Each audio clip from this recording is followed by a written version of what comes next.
on this Friday, Adult Beverage Friday. How are you guys doing?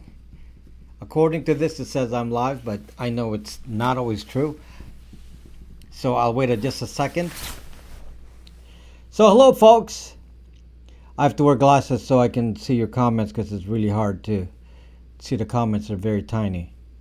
So, hello, everyone. So, just for typical housekeeping stuff, I want to tell people what the format is. The format is every Friday at 8 p.m. on most Fridays, not every Friday. I know in advance that I won't be able to do it on some Fridays this coming month. But usually we do it every Friday at 8 p.m., so that's a fixed time at least. So if you don't get notifications, it's simple. Check in at Friday 8 p.m. and you'll see if I have a broadcast. In most cases, I do. If I miss one, it'll be once a month.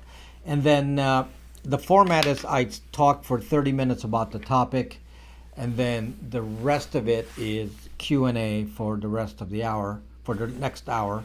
And if you don't feel like sitting in on the Q&A section, then just stick to the first 30 minutes, and then you don't have to worry about leaving a comment complaining about the length of it, because the purpose of the live streams is for me to get the audience feedback, that my friends here, all of you, so I can see where you stand. I actually don't get any new subscribers on a live stream, but YouTube doesn't really feed it, so it's really intended just for existing subscribers. And typically, a number of existing subscribers will unsubscribe every time I do a live stream. It's kind of like 15 to 20 of you will unsubscribe because you don't like the format. And so I'm just saying to you, you don't have to watch the live stream if you don't want to, because this is really for me to learn about you and what you guys are thinking. It's a more direct way, and also just it allows me to do small talk and actually get to know you in a personal way, and you can learn about me in a personal way too. So one of the things that, for example, and people said, "Well, you're like saying on your live streams." Well, it's live, so it's not exactly planned out. I don't have a script or guide, nothing. I mean, it's contemporaneous, so extemporaneous. It's whatever happens to sometimes coming from your comments. So anyway,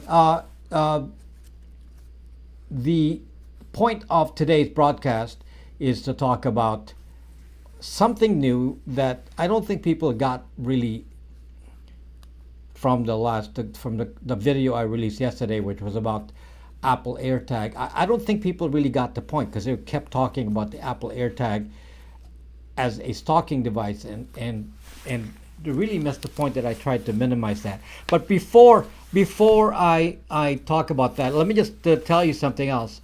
So I have 2 additional YouTube channels that I started, and the reason I did that was to share with you the other things that I do. And if you like, it's not, I don't monetize it, or it's not really important for monetization. It's just more, for you to understand what I do at other times. Hello, Doc Holiday. Thank you. So I have a sailing channel. It's called what do I call it? Rob's Off-Grid Sailing Vessel Project. Did I say it right? It's in the description. Rob's Off-Grid Sailing Vessel Project. So I have a new sailing vessel. So the videos are actually done on the sailing vessel. So if you're thinking it's an RV, no, it is not an RV. It's a boat, and it's a pretty good sized boat, yacht. And that's where I do the live streams, and you can find out what it looks like and what I do by going to the channel that has the boating thing on it. So it's on the description. It's Rob's Off-Grid. You can just say Rob's Off-Grid, it comes up. So you can just check that out, and you can subscribe to it if you're interested in the other things that I do. Even if you don't sail, my point is to turn that into a prepper's off-grid vessel. It's kind of new. I had a different sailboat before, and it was already preset. It had lithium batteries and all that. And I was gonna, put videos on putting in solar and and so on the both. But because I changed both, then I got to start from scratch. So that's in that channel. Then I have another channel that has to do with music. I'm a jazz pianist, and I haven't had a gig in over like a year and 3 months, I guess. The last March last year. So we had a jam session here at my house, and I started posting some of the music on there. So if you're interested in what I do on the piano and in a band setting, then you can watch the other channel, which is Rob Braxman Jazz. So if you're interested in those, then you can sign up on or subscribe to that channel. So anyway, that's just the housekeeping stuff. So the important thing is what the point of my video is, which and this is really good to have a live stream to really discuss this, because it people actually thought that the issue was doing the AirTag, tracking people with that, and they really missed the big picture that is kind of different. This has not happened before last year. Last year they started doing stuff with it, and the main change, and let me just tell you the main change that happened last year. Around for iOS, it was last May. They had the 13.4 version of iOS, and then Android released around the same time. Don't know the build number, but just that version around May last year. If you have a Google Android, not a de-Googled Android, but a Google Android, they modified it, and what they modified was the Bluetooth. Back in the past, Bluetooth was kind of like passive. In order to activate Bluetooth, you have to do a pairing, and then you have to pair, and the signal was very weak, and you pair the two devices, and it's up to you. You actually have to trigger the connection, and if you don't do that, it doesn't really send any signal until it pairs. So basically, the host is listening in, and when they detect the host server, like in your car, that can send signals because it's a host. But the client, meaning your phone, is not really emitting much of a signal until you connect it with a pair. If it detects that there's a pair, if it receives a signal that a pair is nearby, then it sends out a signal to connect. Well, that has changed, folks.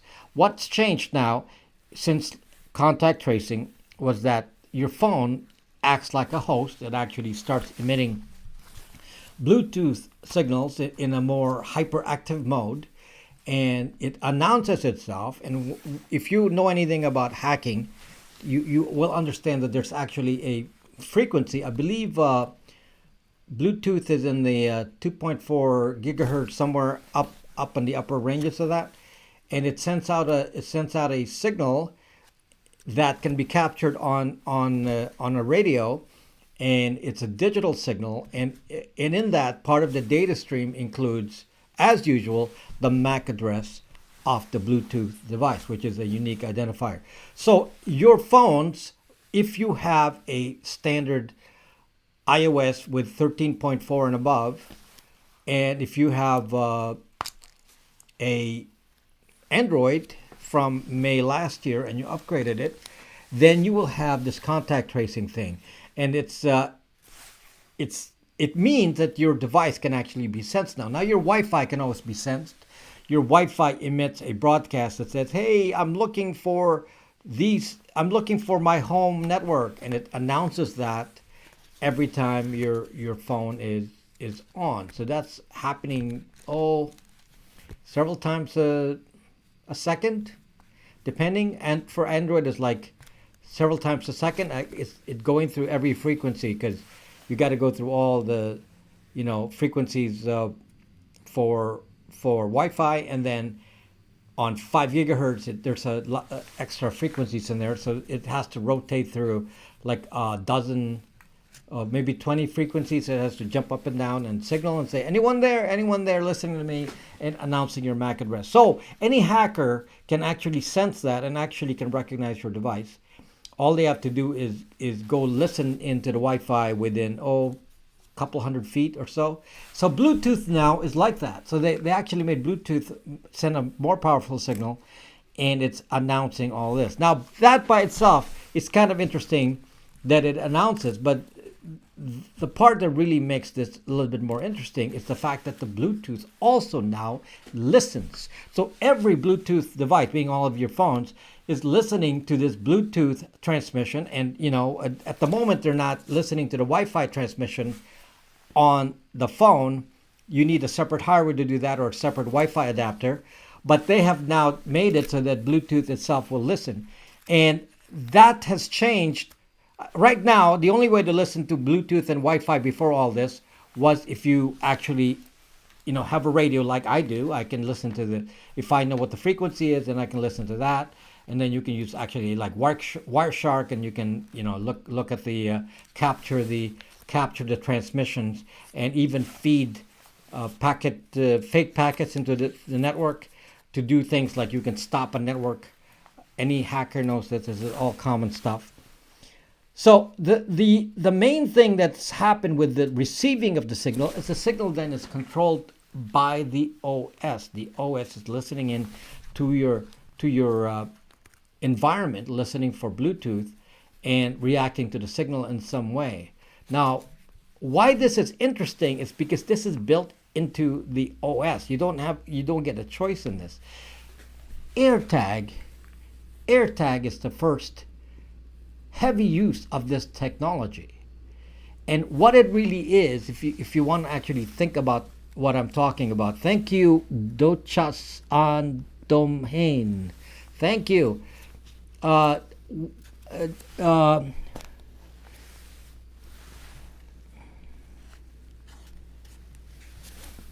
back it up. Use POP3. Watch my email program. I just had a recent video on emails. That's only a couple weeks ago. So anyway, that's the problem when I have to answer a super chat. Thank you for the super chat, by the way. But I should maybe write down what I was going to say. So the main thing that's happened is that the OS itself is controlling the phone. This is not an app. It's built into basically every phone. It's being ordered to do something by the OS. So the main thing that's happened is with AirTag is that every iPhone is listening to this Bluetooth signals. So they're in fact part of what I've been referring to as the mesh network, or what I call the snitch network. And it's really even bigger than calling it the snitch network. It's because basically it's each phone is independently spying for Apple. Now, Google's capable of the same thing because it has contact tracing, but they don't have a specific AirTag that's in the OS itself. I'm sure they will follow soon and put that in. I am certain they will do this soon. And the main thing is that they basically turn your phones into bots. They're actually controlling the phone. I remember a Fast and Furious scene where all these cars started to self-drive and attack, what's his name, the main character's car, and they all, were self-driven to attack that car because each car was controlled by a hacker, and they managed to then, redirect all of them like missiles to a certain location and then smash into this guy. Vin Diesel's character. So that is, of course, a phone isn't going to drive itself, but at least it can collect information. So it's now a bot. It's basically the Apple and Google can really put anything. I mean, they can say, "Oh, I want to, spy on any subject matter," and report it quietly, and they don't have to tell you anything. It's in the OS. You don't have any idea what's in the OS. We don't have access to the source code. They can put anything there quietly. They can put something in there that only a select few people will know at Apple, and nobody will know anything. And they can put any kind of spyware in there. We're not going to know. Basically, it's like putting malware controlled by Apple and Google into the phone. And now they're using it for AirTag. That's the first implementation of this. So your phones are looking for AirTags anywhere and reporting it to Apple. And forget about the story about encryption. That's all nonsense to me. The fact of the matter is your phone is sending a trigger out, and you can capture that. And I don't care what the identifier is. The point is that it doesn't have to even be unique. There's a way to go find out meaning to that. And of course, Apple can decrypt any of that and know anything, no matter what they say. No matter what they say, because there's multiple sensors. They can understand the context of the phone, Apple ID, this, that.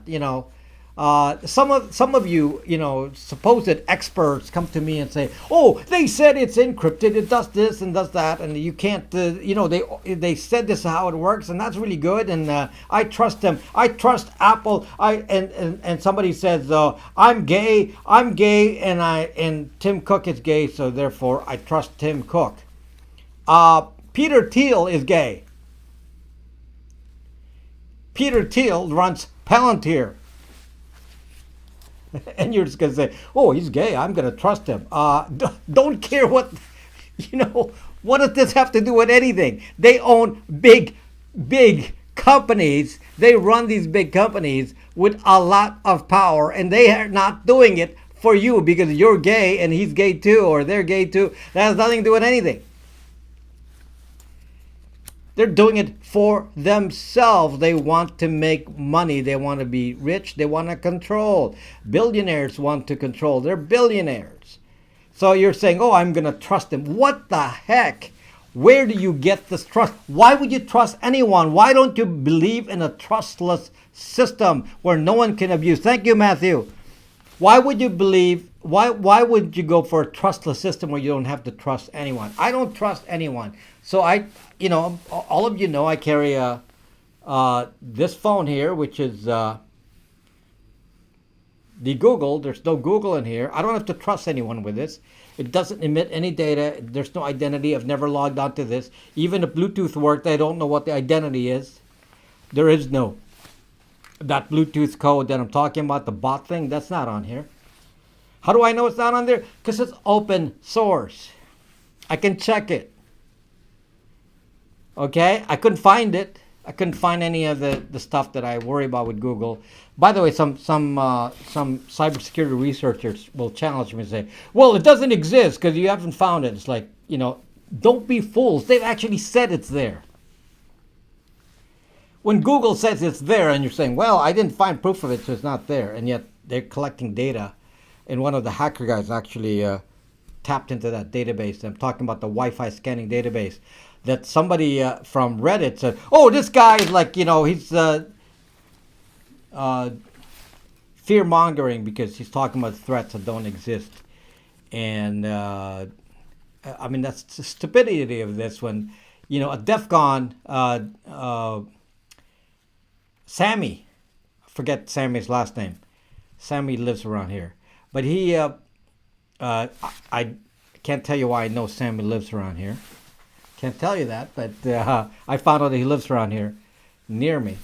So Sammy the hacker, DEF CON, actually hacked into the Google Wi-Fi scanning database, and it's in their API. That it's clearly stated on there. Somebody would actually challenge me and say, "You're lying. There's no threat of Wi-Fi scanning where they collect that data."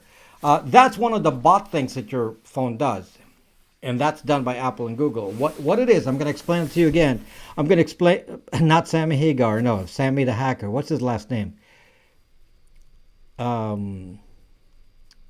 Goodness, I can't remember. Can't remember. Sammy's famous hacker from DEF CON. He's famous. Anybody who is DEF CON, he's done a lot of stuff. So anyway, one of the things that this phones already do bot things. It started with Google back in 2007 or so. Let me explain so you understand. Back in 2007, the way they did the Wi-Fi scanning to define what not Sammy Sanchez, no. the Wi-Fi scanning was done by the Street View car. So if you see a Street View, thank you, Addison. If you see a Street View car, what they did is put the antenna on top, listen to all the Wi-Fis, and they not only took a picture of the street, but collected all the Wi-Fis in the area, their MAC addresses, from the Wi-Fi sensor that was in the car. And that's how they were collecting it in 2007. And then somebody at Google says, hey, why are we doing that? That seems so much work to have to send cars to do this. Plus, we can only send the cars out, the Street View cars, once every couple of years. So it's not very efficient. Why don't we just find a different way to collect that information? And what they did was put it into Android. So Android became the Wi-Fi scanner. This device looks for Wi-Fi's around you, takes the MAC address, then takes the GPS position, and then sends it to Google. Somebody says, well, that's not an identified location. Wow, how dumb can you be? They got your fucking Google ID. Oh, that's not identified to me. It's looking at Wi-Fi. That's not my location. They got your Google ID and the Wi-Fi near you. How much more do you need? Oh, but Google's not doing that. You really? Do you know that? If they weren't doing it, they can do it. And that's enough. So, they can turn it on in a day and say, okay, we're going to collect the Google ID with that data now. We'll never know because it's not, the way that's actually submitted to the server API, they can identify you. That's the whole process of how it's done with the API. Thank you, Matthew. Why don't you have more people helping you get the solutions to more people? I don't know what that means. I don't have that many people asking for solutions. So anyway, so the phones become a spy for Wi-Fi routers. That's the very first bot thing that these phones are doing. Not the Google phones, but the standard Google, standard iOS phone. Goes around and looks for Wi-Fi's, sends the GPS, the Wi-Fi router MAC address, and obviously your Google ID and Apple ID, and it goes to their database. And that was the database that Sammy, the hacker, hacked into and exposed on DEF CON. Ooh, gosh, it's 6-7 years ago. It's been a long time. Maybe even 8 years. I can't even remember. It's a long time. But when I saw the video, it may have been an old video already. So yeah, so at least 7 years ago. So he hacked into the database and was able to then, if he knew what your MAC address was, then he can find your location. Now you don't do that. If you want to know the location based on the MAC address, there's an API on Google Maps. You submit the geolocation request. You send the MAC address, you send the signal strength, and then it reports back. You got to send 2 MAC addresses of 2 Wi-Fis, send the signal strength, and then it will return a location. That's what Wi-Fi triangulation is based on. Meaning that's based on having them have already collected the Wi-Fi database. So that's already a bot use of this. And now Apple is going to use it to do Bluetooth.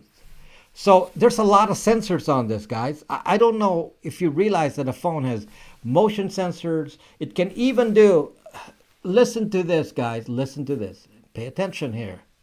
Okay, the app can send an ultrasound sound. It can ping.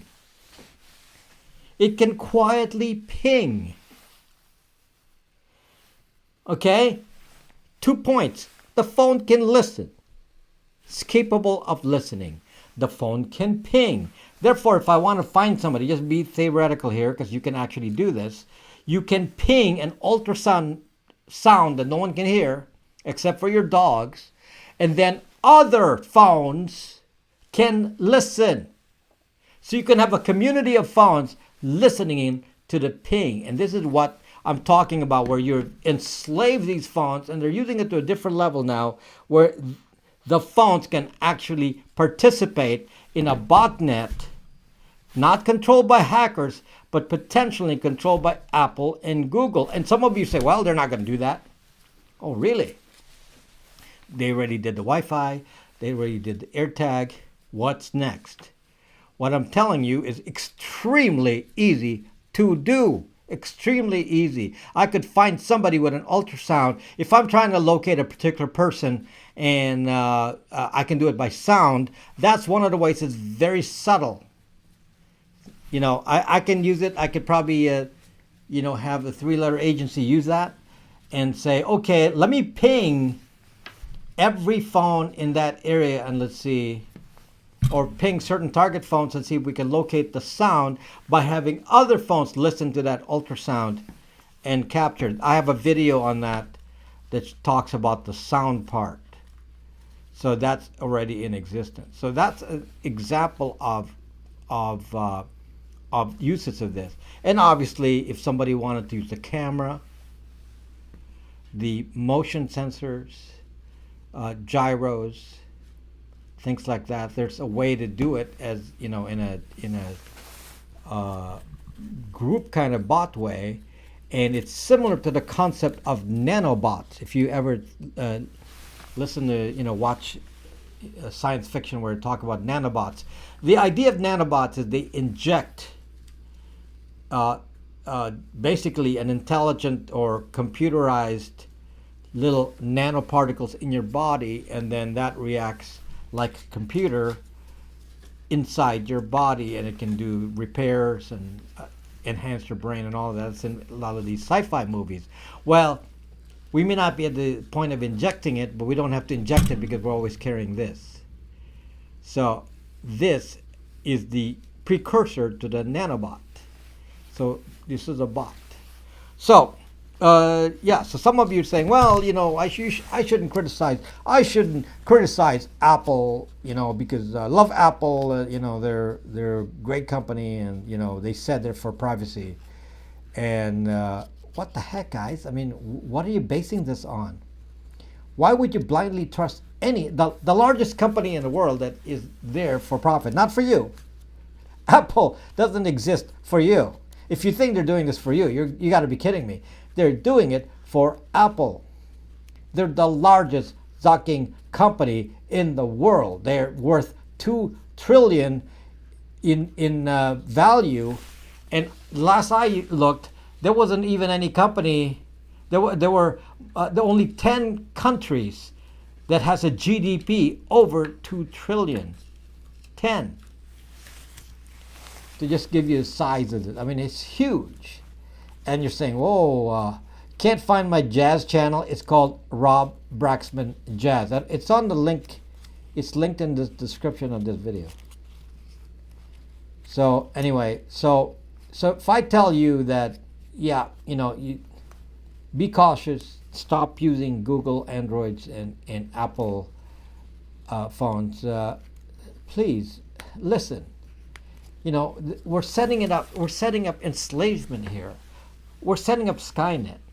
We're setting up an infrastructure. Remember in Skynet, the drones were being controlled remotely. This could control the drone. I mean, what does it need? Wi-Fi.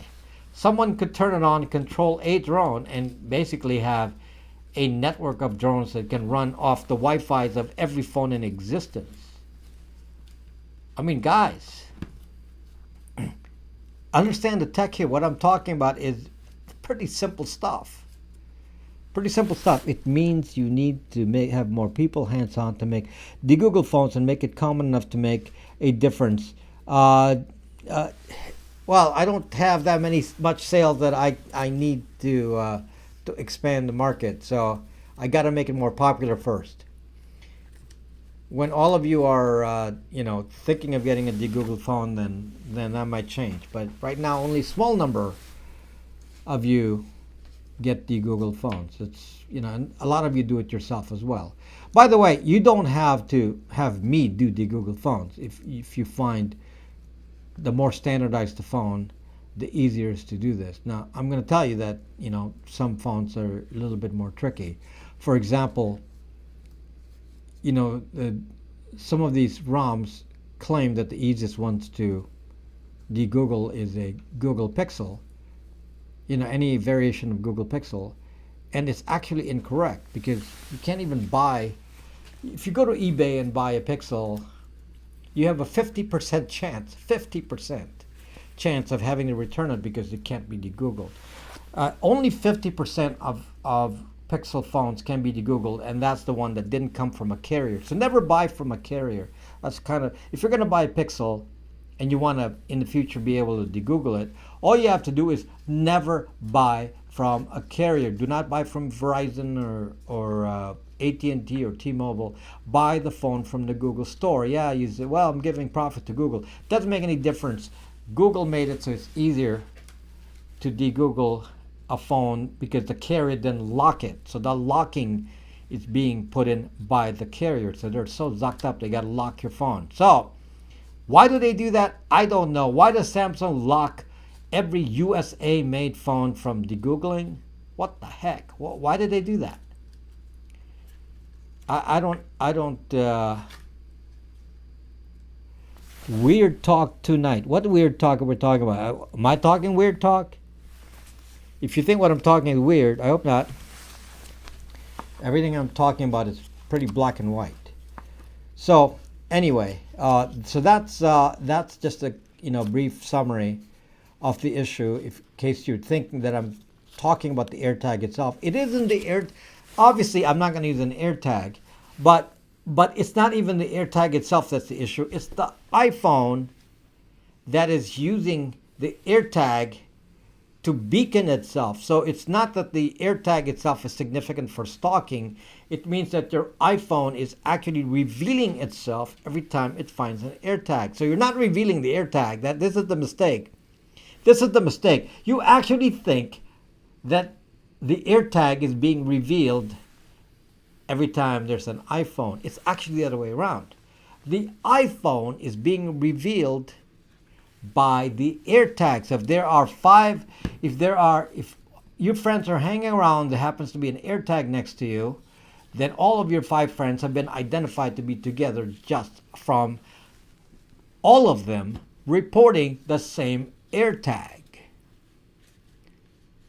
You got that? It is not the AirTag that's the issue. The ducking iPhone. This is the effect of having a bot network. So all of the phones are reacting to what's around them, the environment, and if multiple phones react to the same environment at the same time, they have to be together. Okay, I hope you got that. I hope you got that. I don't know anything about advanced. I use library, which I will talk about in a second. But before I do that, let me talk about my sponsor, which is Lenovo. Now, I don't have any sponsors other than Lenovo, which is, in case you didn't know, I actually do not take any other sponsors. They've been the only sponsor I've taken in a long time, and I'm not really interested in sponsors so much. For the effort, it's not worth it to me. I got other things, my own products to promote, and it doesn't appeal to me to be spending my time doing sponsorships.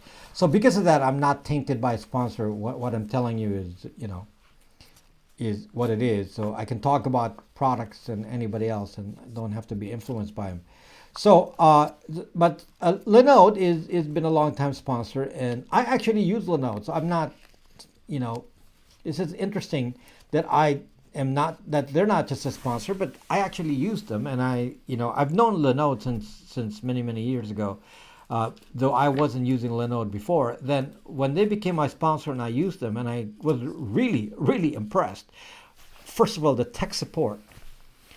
Such a helpful company. I've never actually seen a company that really wants to help you. If you deal with Amazon AWS, they don't really want to support you. They want to have the least amount of traffic as possible, so they don't try to help you. Lenovo doesn't do that. I've noticed that they will help you to whatever degree you need.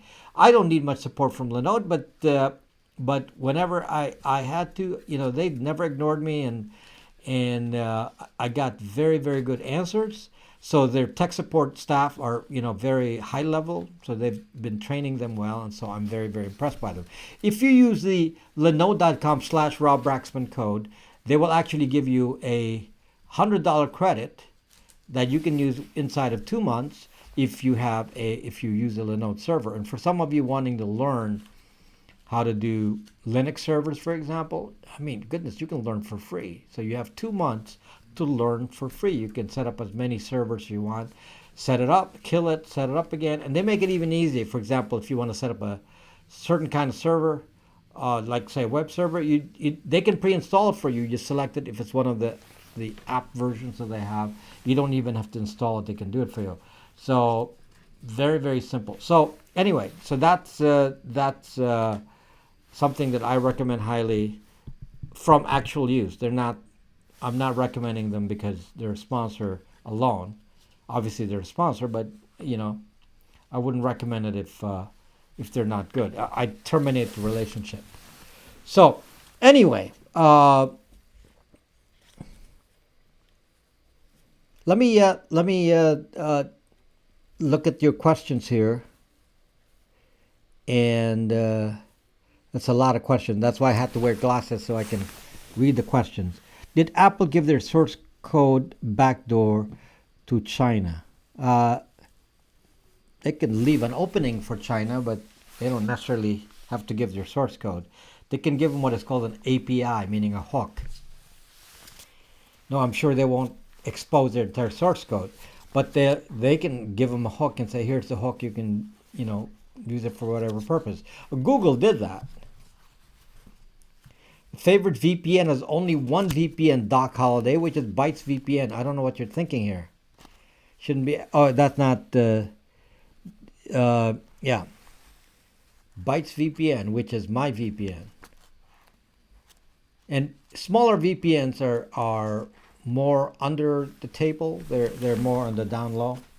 So if you want to be obvious, you can use one of those famous VPNs, and Google is going to know which VPN you're on, because when there are thousands of users with the same IP address, it doesn't take a genius for Google to figure out that has to be one of those major VPNs. Now, because I'm a smaller operator, I'm not going to have thousands of people with the same IP address. So yeah, it's at the most, they can think it's an office with a few people sharing an IP address, but it's not going to come out like, one of the big ones. So you tend to be more on the down low, and it's not so obvious that you're on a VPN. That's why small VPNs are actually better. What's your second favorite VPN? Bytes VPN still. Bytes Tor, which also comes from me. The Tor version of the VPN. So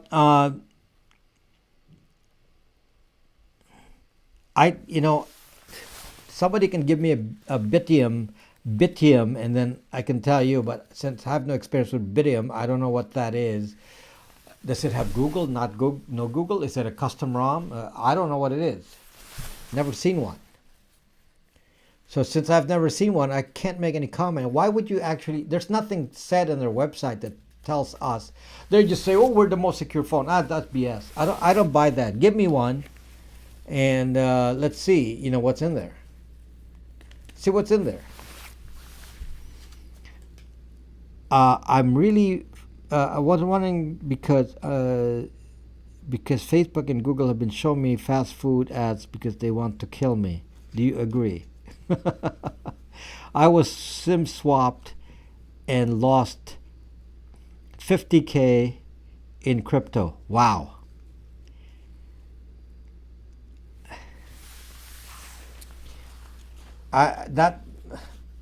It's not that simple, Amir. If you tell me that, I'm not going to go believe you that's. Oh, I just was SIM swapped and then they found $50K. No, it doesn't work like that. What somebody does is find out your behavior and said, okay, this is a target. So you've already been isolated to start. How do they know who has crypto and where you keep the crypto? It's not that simple. There's multi-steps. So you must leave a comment somewhere. They identified you and they said, oh, it's Amir Ibrahim, and he's using that name. And he's talking on the crypto sites and say, okay, let's target him. Then they find out your phone number, and then you can go to the next steps. But they have to know something else about you. It's not the black and white. Okay, it's a multi-step process. It's not that easy to do and you say black. Oh, I was targeted directly. No, they have to know stuff about you first. They have to know stuff about you. You know, you can't just be targeted out of the blue and say, "Oh, random person just got targeted." I don't think so. One of the things that you ought to know is that hacking has to have a purpose. You know, the pipeline hacking for money, 5 million. Okay, you have to. They have to have a purpose. They're not going to hack for fun. Unless it's small fry stuff and just to demonstrate, but they're not going to be doing anything. They're just, you know, doing it for fun.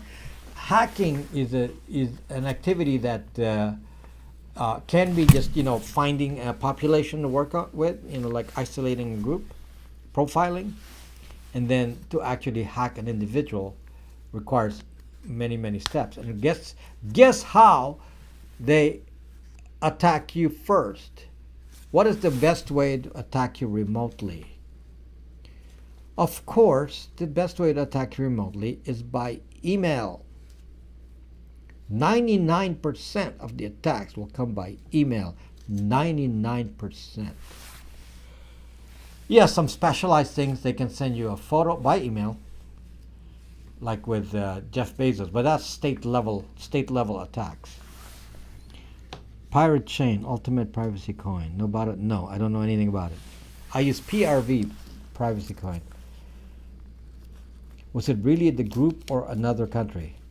I don't really, you know, I don't do shows on hacks. The reason is if I do a show on a hack, you know, next week it'll be out of date. So, not really useful for what I do. I'm trying to give you more long-term information. So I don't really work with. If I comment on something, and the next week somebody will say, "Oh, we have more information." That's different now.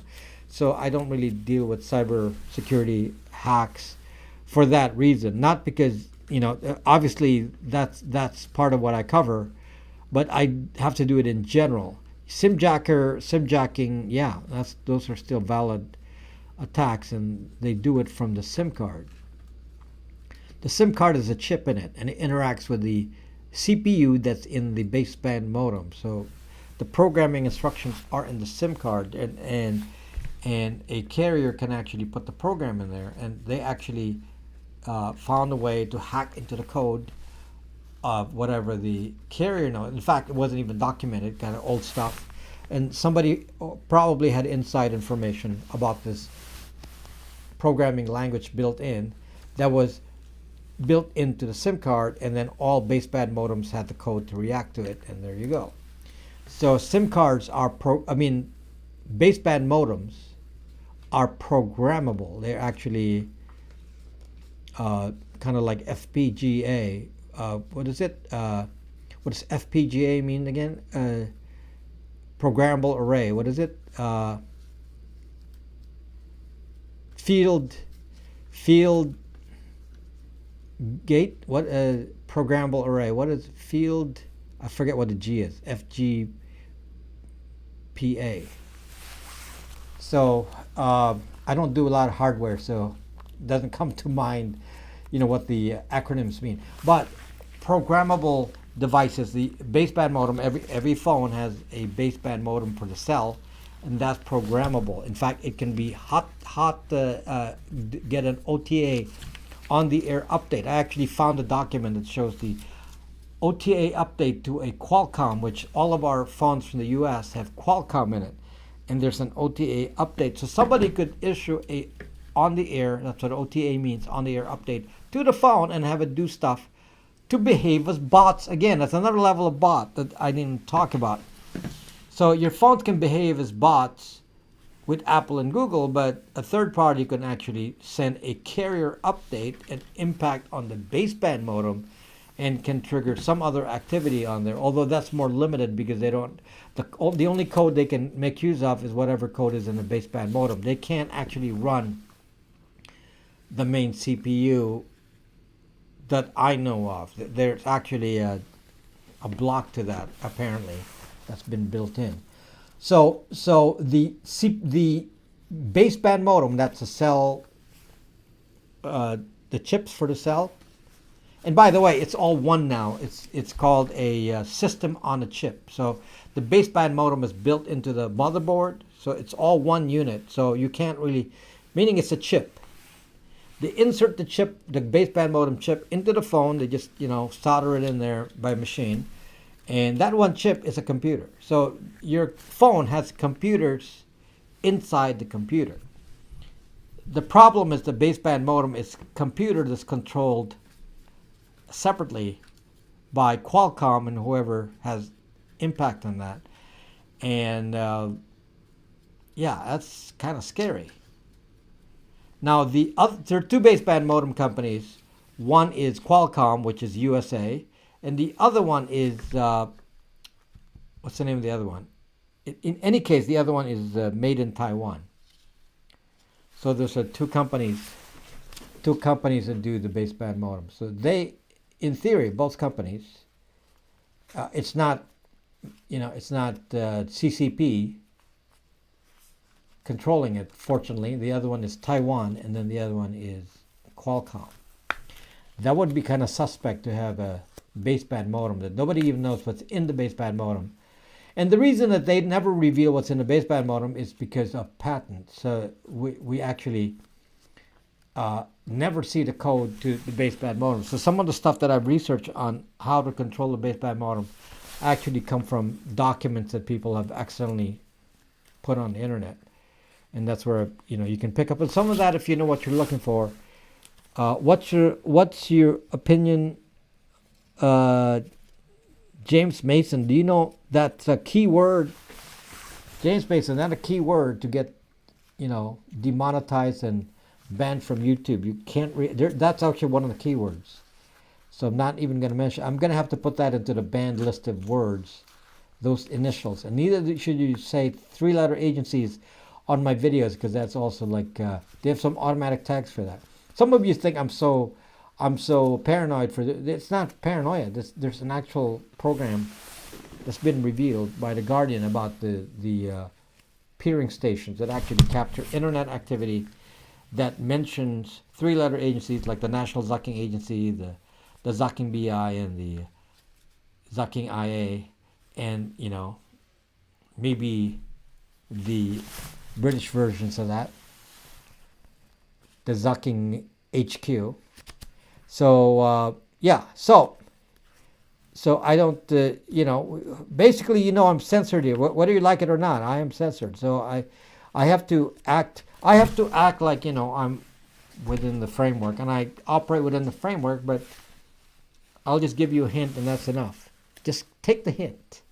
I don't have to, don't have to broadcast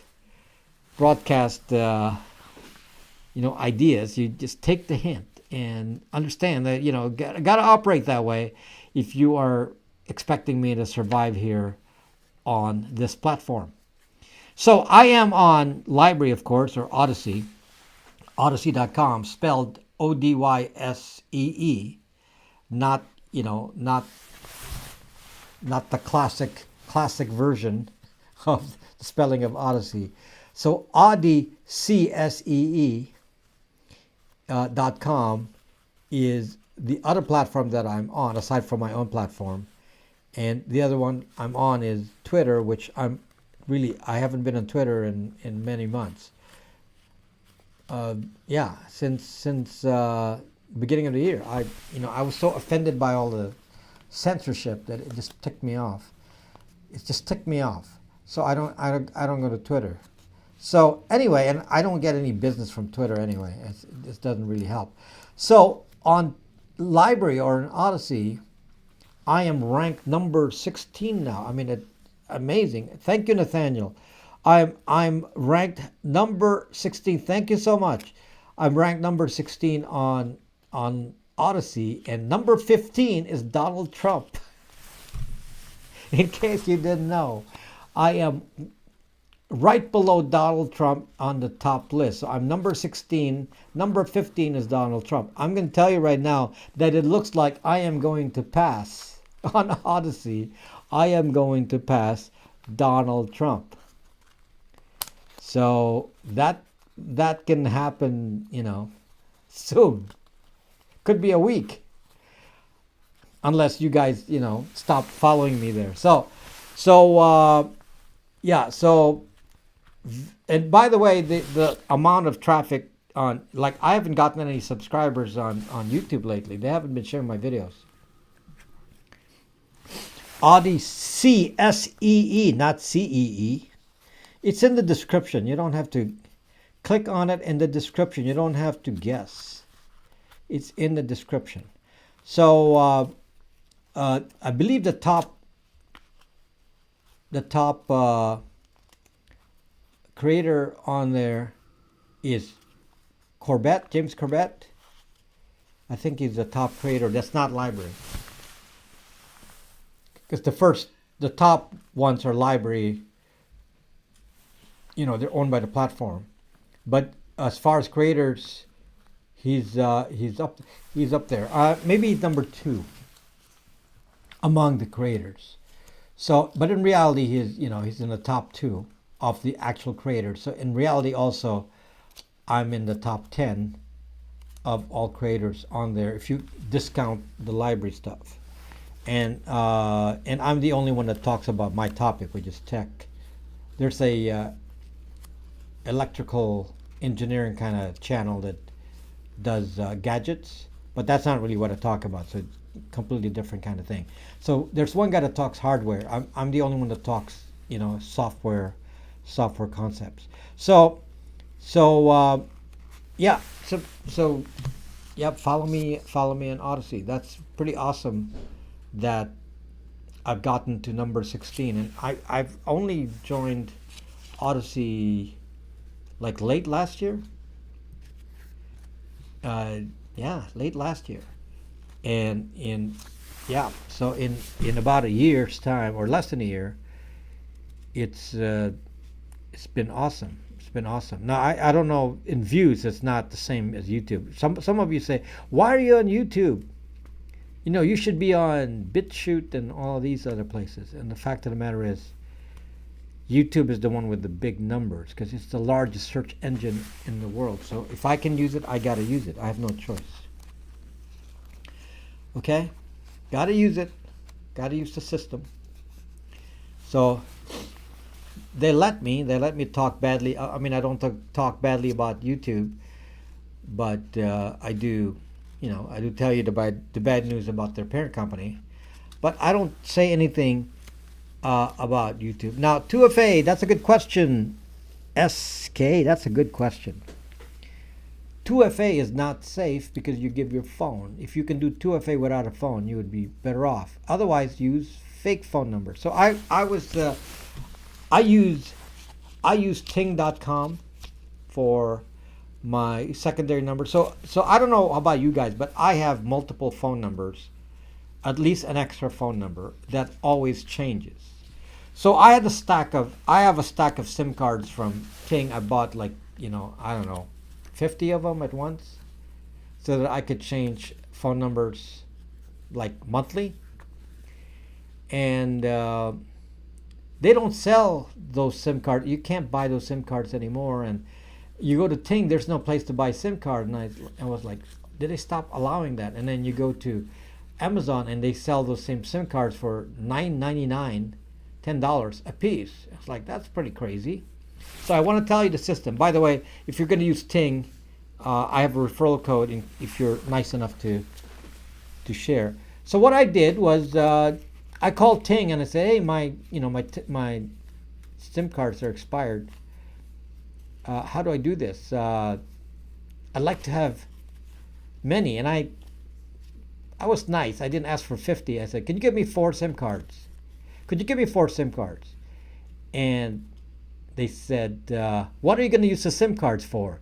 And I was honest with them. I said, I want to change phone numbers on a frequent basis. How many do you need? I said 4.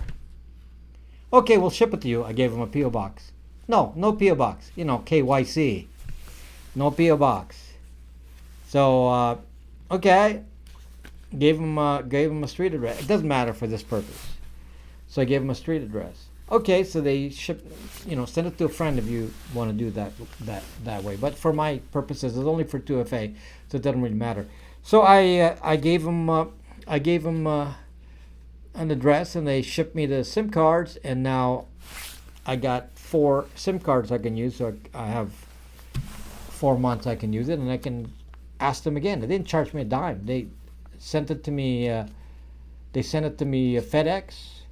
I got it in a couple days, 3 days, and that's how you can have multiple phone numbers. And with Ting.com, they only charge for usage, and if you're only using it for texting, which is the only purpose that I'm going to use it for, then $10.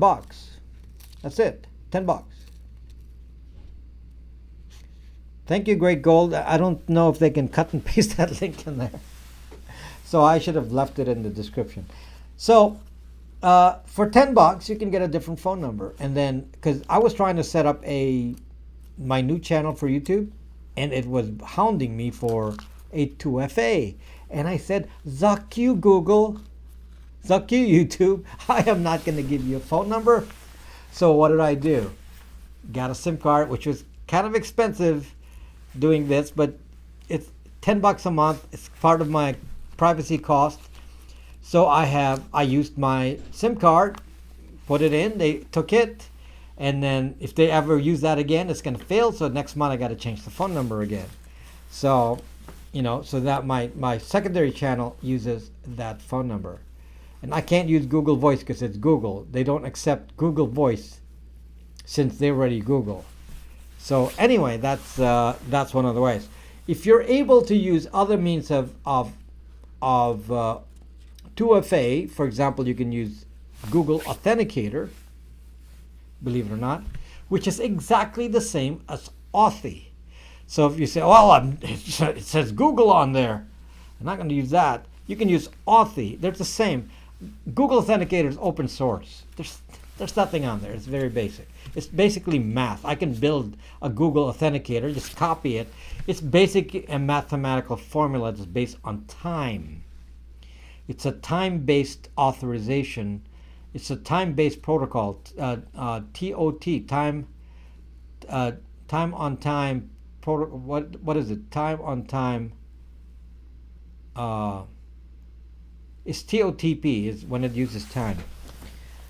So if you respond, if your clock is synchronized, you get to react within so many seconds, and the formula is fixed, and both ends compute the same key, and then they do randomization, and then they say, "Oh yeah, we must have the same key because we derive the same factor based on the range of time that we gave," and the computer can track all of those options. So that's how that works. In case you're wondering, so nothing to fear using that. However, YouTube does not accept TOTP for authentication. They want a zucking phone number, and of course, you know why they want to do that. They want to find out more about you. So I have to deny them that capability. How do I deny them? By using a temporary phone number. So they can track me all they want with that phone number. Next month, it's a different phone number. Or you can say, you don't have to change phone numbers until you need to use it again. Like let's say you have a phone number and you used it to verify something. Okay, once you use it for verification, you got a text back on the second round. That's probably time to change it. So you could probably keep it longer than a month, depending on how often you need to do two-factor authentication. So it doesn't mean that you have to change numbers every month. I mean, just if you're not using it, it doesn't do anything. Can a phone use encrypted blockchain tech? Why would you want to do that? Blockchain technology means it's permanent. It's immutable is the term, immutable. And you don't want something immutable because it tracks. For example, one of the things that some of these blockchain-based platforms do is they actually store your information in the blockchain. It's like, what the heck? Why would you want that? So you have a permanent record in the blockchain of everything you said, which you cannot ever delete. Not for privacy. There's a reason for doing that in case you're being censored. It's a way to make sure that what you said never disappears. But no, like for example, Nakamoto, the Bitcoin inventor, what he says is carved in stone because it's in the blockchain. Google keeps asking me if I'm vaccinated. Would it be a good idea to de-Google a Samsung tablet? You cannot de-Google anything that's made for the USA that's from Samsung. If I were to build a PC, can I do it without Apple and Microsoft? Yes, Linux. I mean, it should be obvious, right? Linux. Rob supercomputer, 1 billion users a second. Teach people to build. 1 billion guesses a second. Come on, man. Teach people to build. Why, you hacker? Use a road atlas. What about services like MySudo that give multiple phone numbers? Yeah, whatever. That's fine too. Doesn't matter. The point is to segregate the data. So if I don't know MySudo, but there's many companies, of course, that even offer answering services, but most of them are not giving you the frequent changes of phone numbers that the SIM card provides. So in my case, if I'm going to change my phone numbers 12 times a year, that's a lot of trouble to do it with an answering service or anything like that, or an entity that gives you a limited set of phone numbers. You're not able to change phone numbers that fast. Like my Google Voice, it's hard to change those phone numbers. So I have a Google Voice that I use, and again, some of you will say, well, that's Google. For the limited use that I'm using it for, and it's completely anonymous anyway, because it's not tied to anything. I have a special email just for that, which I have in a video that I actually did it in a video, and it's not. It used it doesn't have a phone number. The phone number that I used for it, I deleted the phone number, and it still works. I thank you, Zuck Google. Google. Thank you. So I barely use my phone. It's easier to use a burner and cheaper. Some hack the hell out of Google and Alphabet. So again, just to remind you, for those who just came in a little later, I have 2 channels that if you're interested about the other things I do. And one is partially related. It's the my sailboat. So I have a channel called Rob's Off-Grid Sailing Vessel Project, and I have a sailboat, and I want to do things to it. Put solar, and then put in a water maker. And if with solar and water maker on a sailboat, you're completely independent. Even if you run out of diesel, you can actually survive because you got the wind, you got unlimited power, and you can make water just from solar. And so it's the ultimate prepping vehicle, because you can live on it.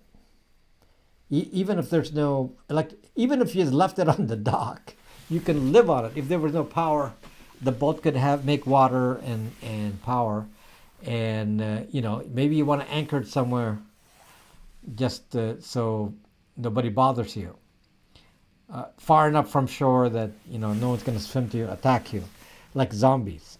So anyway, that's that's one of the projects, and that's always been something that interested me, and I was going to do that on my other boat, and I started actually filming. I have many videos that I pre-made, but then I changed boats. So because I changed boats, it's a larger boat now, so it doesn't have any of that. So I've got to go rethink it again and do the planning. I actually already my other boat already had lithium batteries, and I had videos on how I set up the lithium on it.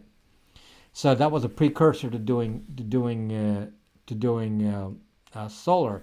And now I can't do that. I can't put lithium on this new sailing vessel because it has brand new AGM batteries. So I got to let those expire first. So they'll be fine for now. But next round, when they get old, then I'm going to put lithium on. So anyway, that's obviously I'm going to go sailing in that, and it's part of my experience basis. I've done a lot of sailing out on the ocean. I'm in the Pacific Ocean here. There's basically, when I get out of the marina and go out on the ocean, there's nothing blocking between me and China. Well, maybe some islands in there, but yeah, you can go to you can straight to Japan, straight to all of those the eastern edges of the mainland China and all that. There's nothing, so it's a wide open ocean in there, completely wide open ocean. So that's I have a lot of sailing experience there, and just have to figure it out on a newer, bigger boat. I once sailed a boat in the Pacific. Well, I've sailed in the Pacific every week. Okay, little cricket, thank you for being here. So if you want to watch that, the link is in the description, and you can see the boat that's in the video. So I've been making the videos on the boat. Lighting is very good on the boat because it's all sunshine.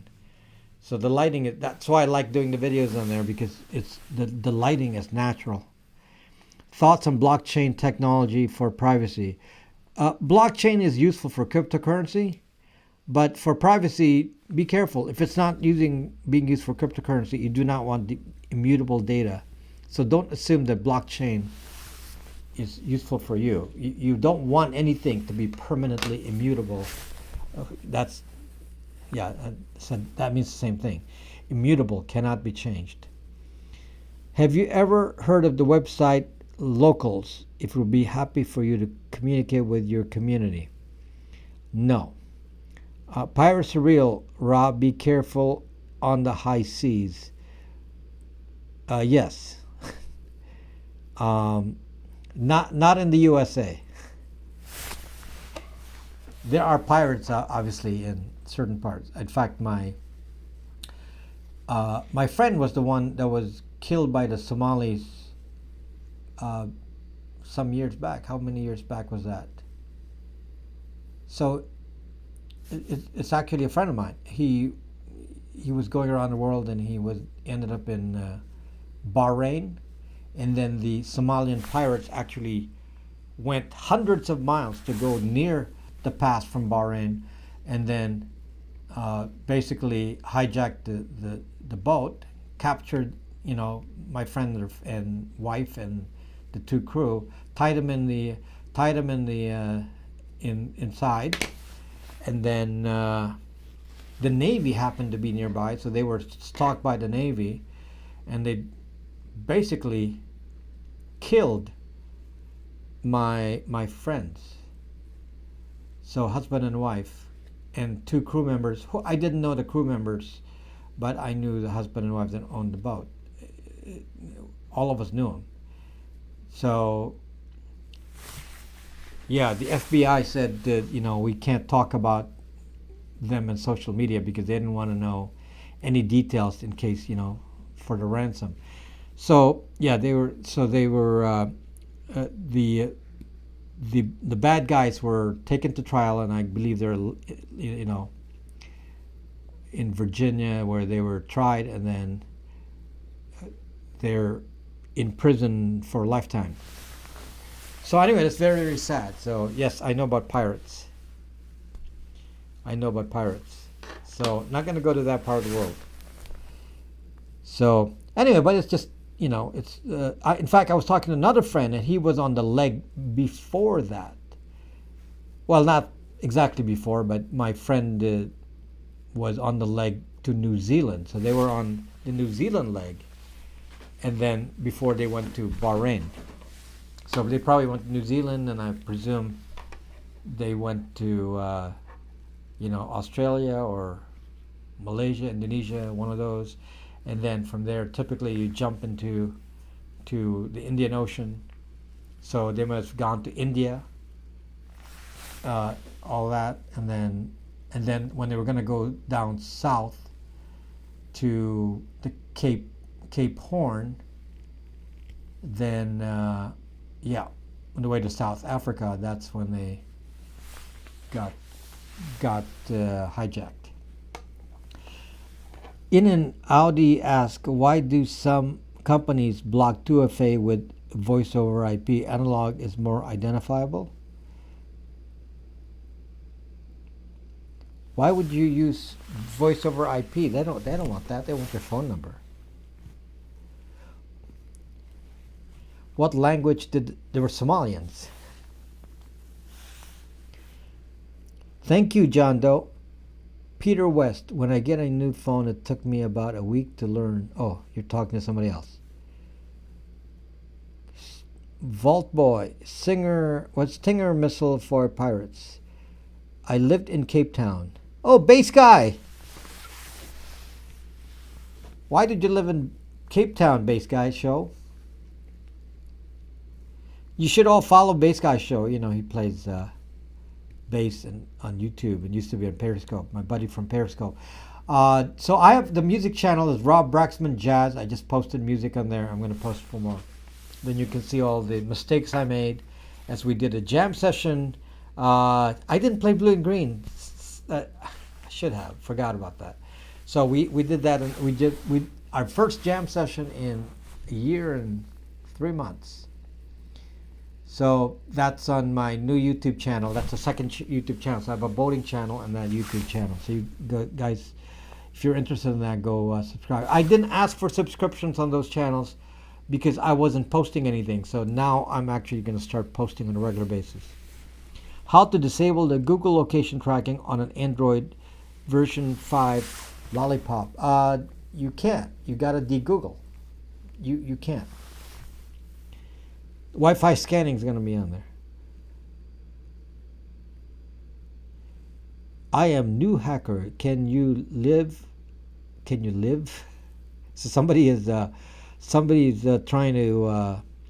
Can one of the moderators block that guy? It's like Great Gold, your moderator. Can you handle those trolls? Thank you so much. So anyway, I'm old school with phones. No longer study your phone. I never did that until I discovered. You can find pirates in Mexico and Caribbean, yeah? Yes. You can also find them in Asia, like the southern part of the Philippines. Has them. They're the Muslim rebels over there. But if you avoid that area, then it's okay. It's just some specific places where they have these pirates because they're using them for ransom. Bill Evans, yes, Base Guy show. I am not mod. Of course, we did it. Mysticulous is also a moderator.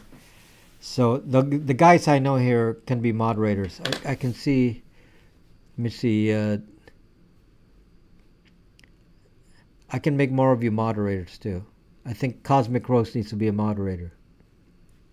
People I know from elsewhere. So thank you. 5G will point us to the centimeter. Unfortunately, 5G will point you to the centimeter to the carrier. Unfortunately, AirTag will point you to the centimeter to Apple. So, yeah. Yeah, so actually it has an ability to even point. If you have a newer iPhone, it doesn't just tell you you're within, you know, 2 feet of a AirTag. It will actually say where. It's to your right. It actually said, I have that on the video. It's in the video. It says 6 feet to your left. Cosmic Rose. Oh, are you a moderator, Cosmic Rose? I gotta time that so you know I make you a moderator when I'm not broadcasting. Kind of hard to do when the chat's running. Anyway, can you stop the AirTag tracking somehow if you jailbreak your iOS? No, because I mean, what are you gonna jailbreak it with? 13.4? Yeah, I guess if if you have an older version, then they're gonna get you eventually. Yes, there would be a sociopath base guy. Uh, Capitalists work. You know what? Stop using labels like communist, socialist, this, that, capitalist. It's just power. Power. It's a very simple formula. Whoever was power wants to keep it. Do you actually think politicians are there for you? It's about power. They use information. They use the machinery, this architecture. The guy who said, "Oh, I can't," I trust Tim Cook because he's gay. It's like, wow, you actually believe what he says. You don't actually see that he has to say that because what's happening now is that the phones are so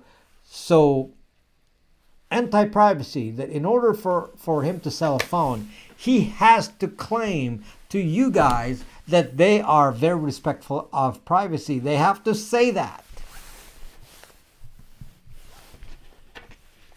So yeah.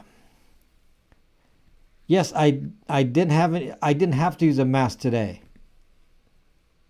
This is California, if you don't wear a mask here, they're gonna go skewer you. But today I didn't wear a mask. Ideologies always become more proprietary than people's more priority. What? Thank you, Vault Boy. My 7-year-old is hammering me to ditch my factory Samsung and grab yours. I have a lot of stock of phones I just got. It's not yet in the store, but I got a lot of Pixel 4s. Probably more Pixel 4s than I've ever gotten. So I got a nice volume for which could last a couple of weeks. Can you make a video listing all the pieces of media, books, speeches, experiences that form your beliefs about privacy and freedom? I'll just tell you that in a live stream because I have done that. If you watch me in a live stream, I do talk about what made me what I am. I gave this example several times before, and I'll repeat it again. In my previous life, I'm one of the inventors of electronic health records. Or way back then, we called it electronic medical records. But now they're just health records, electronic health records, EHR. Obama changed it to EHR. It used to be called EMR. So I was one of the first inventors of that. And I'm not in that business anymore. So if somebody said, well, I'm so much smarter than you, whatever. And I was like, say, you don't even know this much of what I know. Because I've been doing this for a long time. So I'm one of the inventors of electronic medical records, and obviously, I would expect that thousands and thousands of doctors' offices are still using software I wrote. But one of the things that I did with part of that was to collect the data, and in fact, I still have a contract with the government to take the health records data, mostly just to support it now. I don't actually have to do any work other than to maintain it, and take the data from the doctor's offices and send it to the government. So I wrote that. So if you're thinking that nobody's collecting your medical data, it actually happens in real time. You go to the doctor's office, and the doctor uses the electronic health records now and places an order for prescriptions or whatever. That data goes to the government in real time. When they say they do observations on you and history of present illness, and then state a diagnosis and a plan, that goes into the government in real time. So if you're thinking collecting data, I mean, I was in the forefront of collecting data before there was any Apple or Google. This was happening way before. And they centralized this. That was not what I intended when I started making medical record systems. And when I myself had access to a lot of these records, and it was troubling to me. So I said, how do we encrypt this? So I don't want anybody to use this data. And typically, you have to use the data in a unidentifiable form, but that's not really what's happening. The data I'm sending to the central database is quite identified. I mean, I'm sending with the name of the patient and everything else, with all the data. And insurance companies have a copy of the diagnosis. They get a copy of the billing. If you have COVID, if you did a COVID test, all of that is recorded and sent to the government. So if you're saying that nobody knows who got a COVID test, nobody knows who got a vaccination, incorrect. That's, ICD-10 codes, CPT-4 codes, all of these are automatic, and they're sent over the HIE, Health Information Exchange. So, in case you think I don't know what I'm talking about. So if you've been part of this, one of the things that I've noticed was, wow, the medical was, is one of the first in this collecting of data. And this was way even before Google. And actually, the original, when I made Brax.me, my app, for the first time, it was actually made for medical. So that's what it was used for, to allow, doctors and patients to talk in an encrypted platform with HIPAA compliance. Is what I wrote it for originally. But then I changed business and I didn't do that anymore, and I generalized it. So my boat is in the other channel that I'm just talking about in the description. Subscribe to the other channel, and I'll post more boating things. I'm going to single-hand it. You can see me single-handing the boat. Even if it's a big boat, I can single-hand it. So anyway, that's part of the driving force of influence in some of the things that just, I got involved with the government doing those projects. So I don't work for the government. That was just a contract. Somebody made a statement that I worked for the government. No, I've never worked for the government. I was just contracted to do a project that was funded by the government. I got paid by a government, and now being paid by the private parties for me to maintain it. But yeah, they were actually building systems to interfere with the doctor. They were actually building systems to say, if the doctor orders a MRI, they're going to say, stop. We're not going to allow you to order an MRI. And they want to block the doctor directly. Instead of a doctor-patient relationship, some bureaucrat wanted to block that. And now it really bothered me, and that they were building that framework during the Obama administration. They actually wanted bureaucrats to manage the healthcare, and it bugged me so much. It really did. Bugged me. So, no, I do not work for the government. I've never worked for the government. So, what about PKI models 509 as Web of Trust got grants from DARPA? Yeah, well, Tor was funded by the government.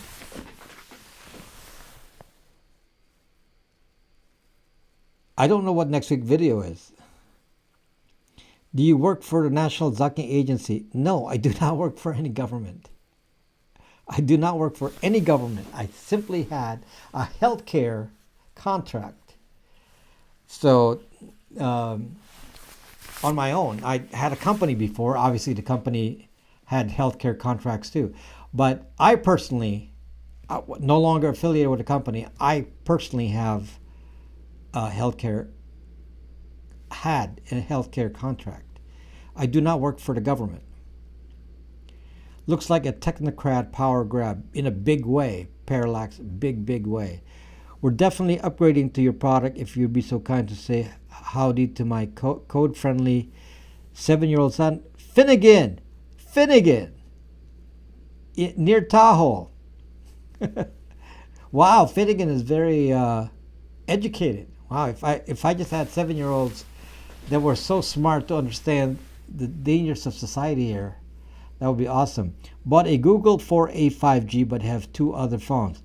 I don't know, I would delay 5G. There may be a way to turn off 5G, but boy,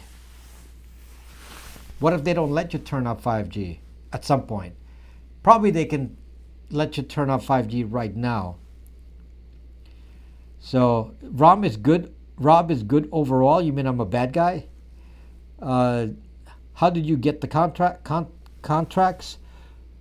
Because of my reputation. Yeah, I was referred to the government by my clients. So I had a very large client and said, I know who can do this, and they passed my name to the government agency people responsible, and so I did that contract, which is still running. Saw new phones will have 5G cells in them. Yeah, so new phones, the Pixel 4a, Pixel 5 are 5G phones. So the 2021 phones are 5G. So most of them, the modern ones. So I would advise you not to delay that if you can. How did you start building your reputation? How did I start building my reputation? By doing it. I mean, I made software that's being used in large facilities around the nation. I mean, what kind of reputation do I need to build? I mean, I was kind of famous doing that. So when a hospital, for example, had a problem with hackers, since I built the software that is running, the operation, with thousands of people hooked up to it, and no one knew what the answer was, then they would fly me in and say, okay, can you figure out what's going on here? So obviously, since I wrote the software, then nobody had a higher level of understanding of what was going on. So in case you think I'm just some, somebody said, oh, you must have been working for Google and Apple and you got fired. It's like, stupid nonsense. No, I've never worked for anyone. No, not never, but I haven't worked for another person that is not my own company or a company that I owned since, too long ago. So most of the time I've been working my own company. So yeah. What about the forest? Are anonymous burner phones still a thing? No, anonymous phones are not the thing. The Google phones, burner phones, I have a video on that. Burner phones are kind of useless. So my reputation is based on, many years. Some people watch me that know my reputation, but obviously they're not going to speak up. But yeah, so I don't have to hide my reputation. Neither do I have to fear that somebody's going to say he's lying. That's not true. He doesn't know anything. I don't have to fear that because I actually was I'm at the top of my game. Somebody was like saying to me, "Oh, your PHP code sucks, and your app looks like 1995," and that's kind of irritating comments I hear all the time. And I don't really give a crap because I don't even care if you criticize my PHP code because I'm not really a PHP programmer. I'm a C programmer. So, everything I did was in C. Not even C++. I actually wrote it all in C. So, yeah. So challenge me in C. What do you think about Filecoin for personal cloud? I don't like using immutable blockchain for any data. Purism phone. I don't have any positive thoughts on a Purism phone. I have an order unfulfilled for 2 years. And even if they gave it to me now, it's not going to work anyway. So, no. I don't have anything positive to say at the moment. So, most of what I say is nothing. Okay, I'm out of time, guys. I'm out of time. So, again, to remind you, please follow me if you want in those 2 new channels. One is on music, Rob Braxman Jazz. The other one is called Rob's Off-Grid Sailing Vessel Project. The link is in the description of this video, and I'm going to start talking about it from here on. And yeah, if you want to see, what I do otherwise in other times, then watch me there. And thank you very much, guys. Thank you for watching. And by the way, I already know that I'm gonna miss some Fridays in June, 1 or 2. I can't remember, but yeah, I'll announce it if I know ahead of time. But I may not be here every Friday in June. Most of you are not watching me anyway because it's summer. Thank you, guys. Thank you for watching, and I'll see you next time. Bye bye.